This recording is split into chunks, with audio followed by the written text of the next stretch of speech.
Ayub pasal 33. Allah berfirman kepada manusia dengan berbagai-bagai cara.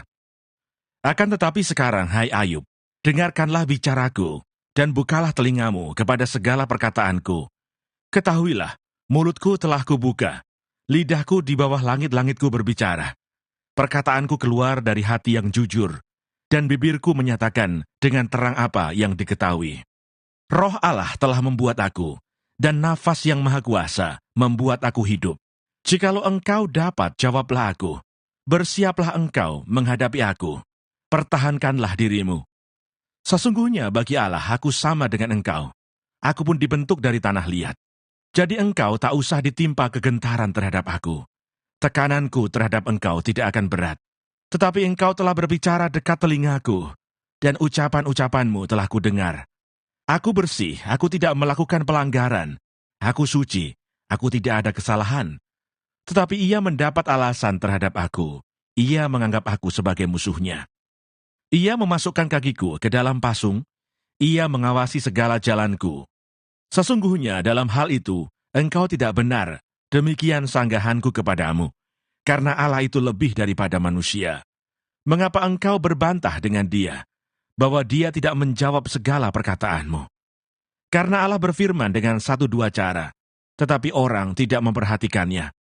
Dalam mimpi, dalam penglihatan waktu malam, bila orang nyenyak tidur, bila berbaring di atas tempat tidur, maka ia membuka telinga manusia dan mengejutkan mereka dengan teguran-teguran untuk menghalangi manusia daripada perbuatannya dan melenyapkan kesombongan orang, untuk menahan nyawanya daripada liang kubur dan hidupnya daripada maut oleh lembing.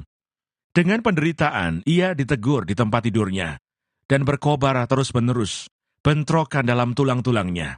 Perutnya bosan makanan, hilang nafsunya untuk makanan yang lezat-lezat. Susutlah dagingnya, sehingga tidak kelihatan lagi. Tulang-tulangnya yang mula-mula tidak tampak menonjol keluar, sampai nyawanya menghampiri liang kubur, dan hidupnya mendekati mereka yang membawa maut.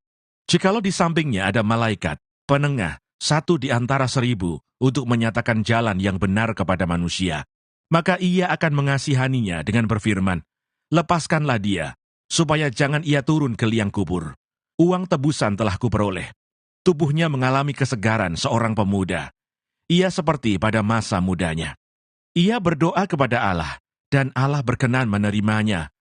Ia akan memandang wajahnya dengan bersorak-sorai, dan Allah mengembalikan kebenaran kepada manusia.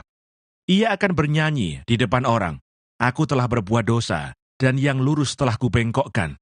Tetapi hal itu tidak dibalaskan kepadaku. Ia telah membebaskan nyawaku dari jalan ke liang kubur, dan hidupku akan melihat terang. Sesungguhnya, semuanya ini dilakukan Allah 2-3 kali terhadap manusia, mengembalikan nyawanya dari liang kubur, sehingga ia diterangi oleh cahaya hidup. Perhatikanlah hai Ayub, dengarkanlah aku, diamlah, akulah yang berbicara. Jikalau ada yang hendak kau katakan, jawablah aku. Berkatalah, karena aku rela membenarkan engkau. Jikalau tidak, hendaklah engkau mendengarkan aku. Diamlah, aku hendak mengajarkan hikmat kepadamu. Ayub pasal 34. Allah tidak berlaku curang. Maka berbicaralah Elihu. Dengarkanlah perkataanku.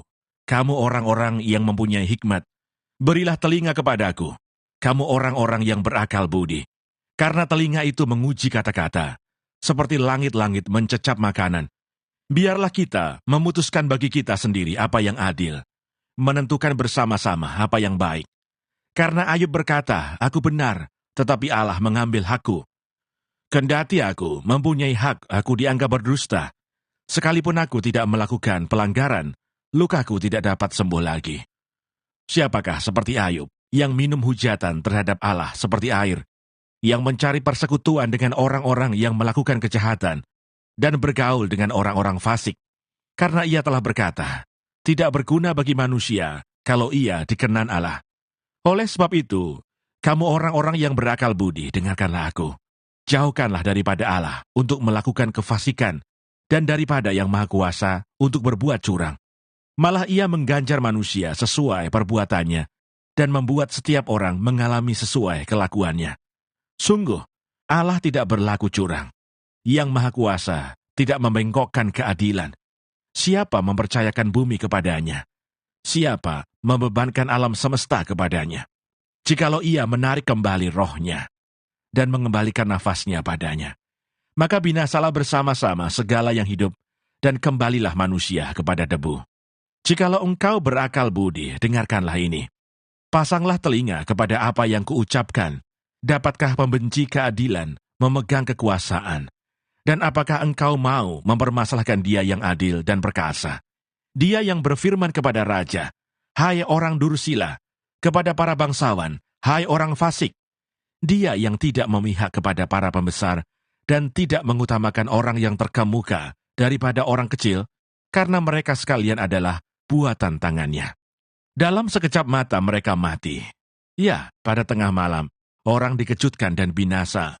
Mereka yang perkasa dilenyapkan bukan oleh tangan orang. Karena matanya mengawasi jalan manusia, dan ia melihat segala langkahnya. Tidak ada kegelapan ataupun kelam kabut, di mana orang-orang yang melakukan kejahatan dapat bersembunyi. Karena bagi manusia, ia tidak menentukan waktu untuk datang menghadap Allah supaya diadili. Orang-orang yang perkasa diremukkannya dengan tidak diperiksa, dan orang-orang lain diangkatnya ganti mereka. Jadi, ia mengetahui perbuatan mereka dan menggulingkan mereka di waktu malam, sehingga mereka hancur lebur. Mereka ditamparnya karena kefasikan mereka, dengan dilihat orang banyak, karena mereka meninggalkannya dan tidak mengindahkan satupun daripada jalannya.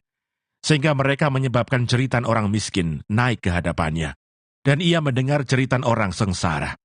Kalau dia berdiam diri, siapa akan menjatuhkan hukuman? Kalau dia menyembunyikan wajahnya, siapa akan melihat dia? Baik itu sesuatu bangsa atau orang seorang. Supaya jangan menjadi raja orang fasik yang adalah jerat bagi orang banyak. Tetapi kalau seseorang berkata kepada Allah, "Aku telah menyombongkan diri, tetapi aku tidak akan lagi berbuat jahat. Apa yang tidak ku mengerti, ajarkanlah kepadaku. Jikalau aku telah berbuat curang, maka aku tidak akan berbuat lagi." Menurut hematmu, apakah Allah harus melakukan pembalasan karena engkau yang menolak? Jadi engkau jugalah yang harus memutuskan, bukan aku. Katakanlah apa yang engkau tahu. Maka orang-orang yang berakal budi dan orang yang mempunyai hikmat, yang mendengarkan aku akan berkata kepadaku, "Ayub berbicara tanpa pengetahuan, dan perkataannya tidak mengandung pengertian." Ah, kiranya Ayub diuji terus-menerus, karena ia menjawab seperti orang-orang jahat. Karena ia menambahkan dosanya dengan pelanggaran, ia mengepalkan tangan di antara kami, dan banyak bicara terhadap Allah. Ayub pasal 35. Allah memperhatikan penderitaan manusia. Maka berbicaralah Elihu, "Inikah yang kau anggap adil dan yang kau sebut kebenaranku di hadapan Allah? Kalau engkau bertanya, apakah gunanya bagiku? Apakah kelebihanku bila aku berbuat dosa? Akulah yang akan memberi jawab kepadamu dan kepada sahabat-sahabatmu bersama-sama dengan engkau. Arahkan pandanganmu ke langit dan lihatlah, perhatikanlah awan-awan yang lebih tinggi daripadamu. Jikalau engkau berbuat dosa, apa yang akan kau lakukan terhadap dia? Kalau pelanggaranmu banyak, apa yang kau buat terhadap dia?